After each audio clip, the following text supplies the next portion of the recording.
ఇక 10 గంటల ముందే రిజర్వేషన్ చార్ట్ రెడీ. రైల్వే ప్రయాణికులకు భారీ శుభవార్త ఇది. ప్రయాణికుల ఇబ్బందులను తొలగించేందుకు భారతీయ రైల్వే కీలక నిర్ణయం తీసుకుంది. ఇకపై రైలు బయలుదేరడానికి 10 గంటల ముందే రిజర్వేషన్ చార్ట్ సిద్ధం కానుంది. ఈ మేరకు రైల్వే శాఖ మంత్రి అశ్విని వైష్ణవ్ లోక్సభ వేదికగా స్పష్టం చేశారు. ప్రస్తుతం రైలు బయలుదేరడానికి 4 గంటల ముందు తయారు చేసే రిజర్వేషన్ చార్ట్ను ఇకపై దాదాపు 10 గంటల ముందుగానే ఖరారు చేయాలని రైల్వే శాఖ నిర్ణయించింది. దీనికి సంబంధించి చార్ట్ ప్రిపరేషన్ షెడ్యూల్ను రైల్వే బోర్డు అప్డేట్ చేసింది. ఈ నూతన విధానంతో ముందే టికెట్ స్టేటస్ను చెక్ చేసుకోవడం ద్వారా ప్రత్యామ్నాయ ప్రయాణ ఏర్పాట్లు చేసుకోవడానికి ప్రయాణికులకు వీలు కలుగుతుందని రైల్వే శాఖ భావిస్తుంది.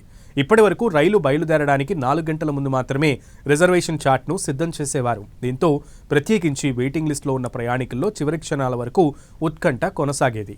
10 గంటలు ముందుగా చార్టు సిద్ధం చేయడం వల్ల తాత్కాలిక బస, రైల్వే స్టేషన్లకు చేరుకునే ఏర్పాట్లు, అవసరమైతే ప్రత్యామ్నాయ ప్రణాళికలు రూపొందించుకునేందుకు ప్రయాణికులకు ఒక అవకాశం కలుగుతుందని రైల్వే శాఖ పేర్కొంది. అన్ని రైల్వే జోన్లు దీన్ని తక్షణమే అమల్లోకి తీసుకురావాలని రైల్వే బోర్డు ఆదేశాలు కూడా జారీ చేసింది. ఉదయం 5 గంటల నుంచి మధ్యాహ్నం 2 గంటల వరకు బయలుదేరే రైళ్లకు తొలి చార్ట్ను ముందు రోజు రాత్రి 8 గంటల వరకు రూపొందించాల్సి ఉంటుంది. ఇక మధ్యాహ్నం 2 గంటల 1 నిమిషాల నుంచి రాత్రి 11 గంటల 59 నిమిషాల వరకు బయలుదేరే రైళ్లకు, అర్ధరాత్రి 12 గంటల నుంచి ఉదయం 5 గంటల వరకు బయలుదేరే రైళ్లు తొలి చార్ట్ను కనీసం 10 గంటల ముందు రూపొందించాలని రైల్వే బోర్డు తెలిపింది.